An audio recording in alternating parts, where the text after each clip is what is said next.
Are you ready to go from am I good enough to is this good for me? Welcome to the Self-Love Sessions podcast. I'm your hostess, Nadja Hagen, and I'm the self-love coach for ambitious women recovering from people-pleasing and starting to love the heck out of themselves. The most important relationship is the one you have with yourself.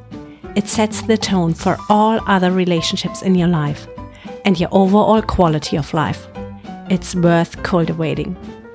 In the Self-Love Sessions podcast, I share nuggets of wisdom on setting healthy boundaries, prioritizing your needs without shame and guilt, and building relationships that enrich your whole dang life, starting with the one you have with yourself.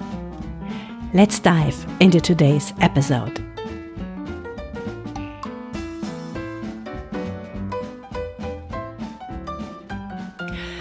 Welcome to the second episode of the Self-Love Sessions podcast. This episode has the title, The 2 Most Powerful Words You'll Ever Speak. And I know this is a mouthful of a promise, but I'll deliver on it. So stay tuned, we are diving right into it. So there are 2 words that are powerful beyond measure. These 2 words are indeed the most powerful words that you could ever speak and use. And whatever you put behind these 2 words will become your reality, your truth. By now you're probably very curious. What are these 2 words? Okay, I'll share them in a second. Drum roll, please. These 2 words are I am. Whatever you put behind these 2 words will become your self-identity. What is behind the words I am is your self-belief. It determines what you believe about yourself. And your self-belief over time becomes part of your self-identity. And your self-identity determines how you live your life, what kind of decisions you make, how you react to certain situations, how you self-sabotage. So these 2 words are mighty, mighty powerful. And you could take what I say just as a given, but I really appreciate that you critically question what I'm sharing with you. And I'm happy to deliver on that too. Let me share a little bit about how our brains work. I will give you a little bit of background theory on brain science and neuroscience. But don't worry, I'll keep it easily digestible and fun, and you will walk away with so much knowledge to change your life. Seriously. So, let's dive deeper into the theory. The first thing you need to know is that our brain has a limited perception. I know that you don't notice anything of this in your regular life.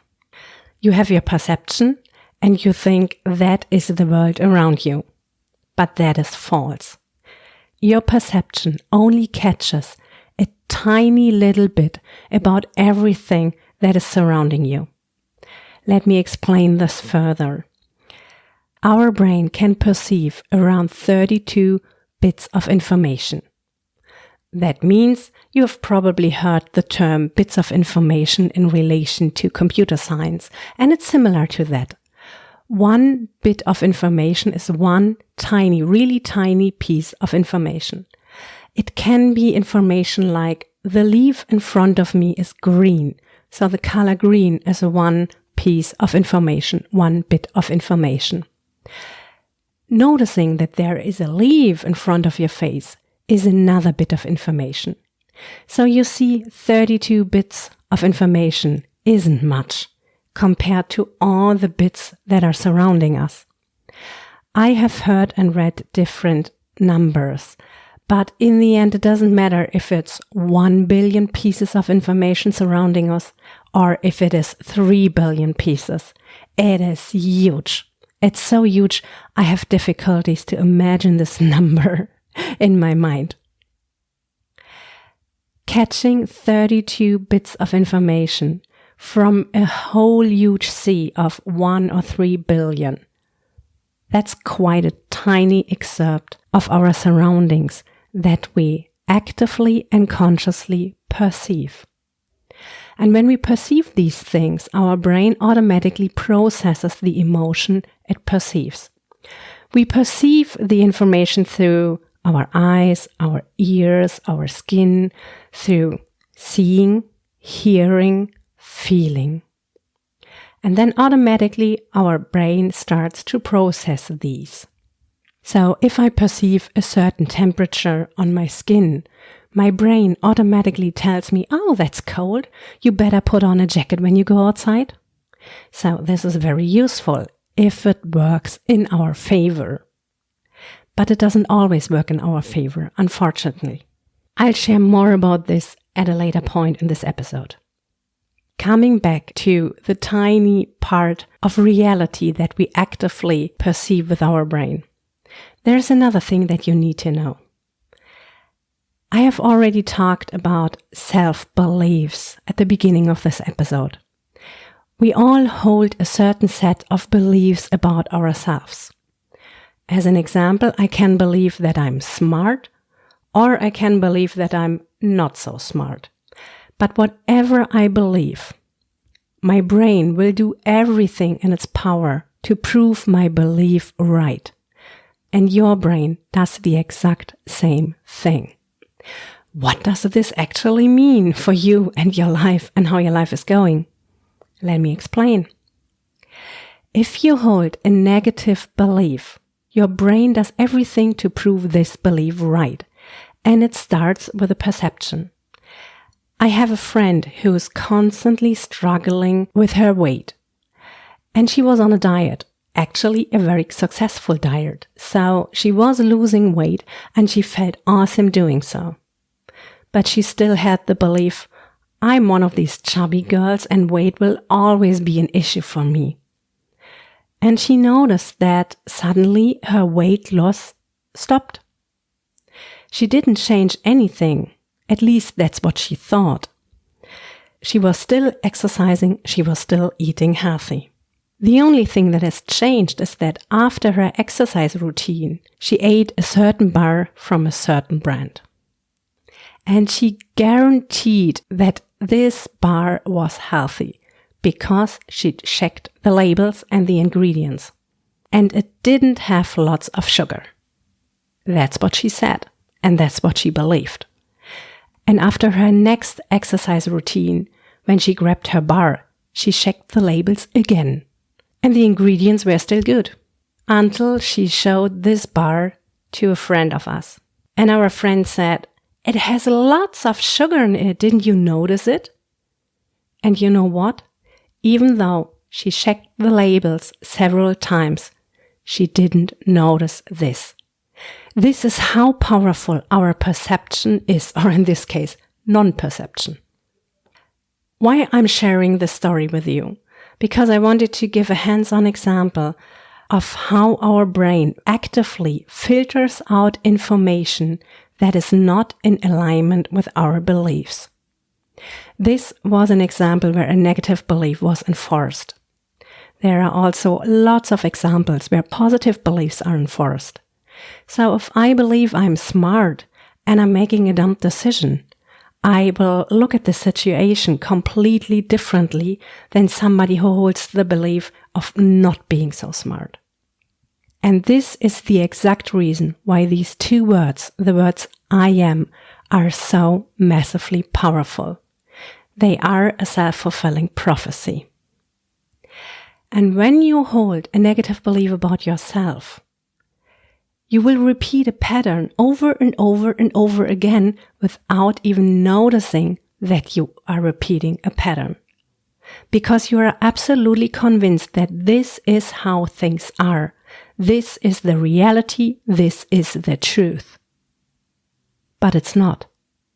It is only the part of the reality, the part of the truth that you are actively perceiving. There is a different reality. There are different facts. But these are automatically filtered out by your brain. There is this saying from Wayne Dyer, if you change how you look at things, the things you look at change. And I couldn't phrase it better. The moment you are able to reframe and change your self-belief, this is the exact moment that your perception of reality, of your surroundings, automatically and instantly changes too. And that's a game changer. It's also the reason why mindset work is so powerful. I'm not sharing all this information so that you can just impress your friends with your knowledge. I'm sharing this knowledge so that you have something in your hands to truly make a change in your life. So let me share with you how you can use this knowledge to your advantage. When you notice that you get negative results in a certain area of your life, then you are with a high probability repeating a negative pattern over and over without being aware of it. So the first step is to create awareness. If you notice something is regularly not playing out in your favor, stop immediately and bring awareness to the situation. What is really going on? How are you feeling? Do you notice certain emotions in your body, maybe certain negative emotions that you haven't noticed before? And these emotions might give you more information about what is really going on. When you have created awareness, then you are in a position to catch these negative beliefs and patterns. And the moment you catch them, you can stop them. When it's a negative belief, you can stop rethinking the same old thoughts and you can rephrase them into more empowering ones. If you notice certain behaviors playing out, as an example, you successfully went through your exercise routine and instead of grabbing an apple, you are grabbing some sweets. The moment you catch this, you can stop it. And again, you can create awareness and ask yourself, why am I doing this? Is it out of habit? Is it out of the belief that I deserve to treat myself because I so bravely went through my exercise routine, which actually is just self-sabotage in this case?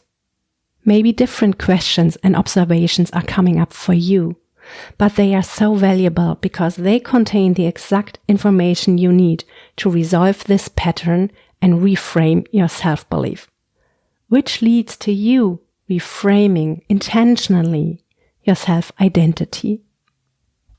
Isn't this powerful? Because the words I am are so powerful, I advise you to use them very intentionally. So often when people are experiencing a mishap, they are saying things like, oh, I'm so stupid. And it comes out of their mouth completely unreflected, unintentionally on autopilot. But just because you drop something randomly, you're not stupid, not at all. But these things have been modeled to us by our surroundings, by our caregivers. And these are things that we've been trained to do without even thinking about it. So use the words I am very carefully and intentionally, and choose very intentionally what you put behind these two powerful words. Because these two words are powerful beyond measure. These two words can change your life from self-destruction, mediocrity, and unfulfillment to gratefulness, self-care, self-love, and power, and so much more. These two words define who you are. They either lift you up or they put you down. They empower and support you or destroy your sense of self. So powerful are these two words. So it's very wise to use them carefully and intentionally. And do this not only for yourself, but also for the people surrounding you, especially when you have children. Telling a child you are so stupid or you have such a difficult character can destroy their sense of self, their self-worth, and their self-belief in an instant. We are so easy to throw out some words without even thinking deeper about them. And sometimes we don't have a clue how impactful these words are. No matter if these words are directed towards ourselves or towards our children our partners, our friends, our family, our colleagues, our clients, whoever it is. And these 2 words can also change your world from a world that's a dangerous place where you constantly need to pay attention so that you are safe, sound, and well taken care of, to a place where you are loved, supported, seen, and valued. It's just incredible how immensely powerful these 2 words are. I sincerely hope that today's episode brought you huge ahas and gave you something at hand that you can practically use in your everyday life. I'm sending so much love to you, and I would love to know how is your experience with these 2 powerful words, I am. What do you use to put behind them? Let me know. And I talk to you in the next episode.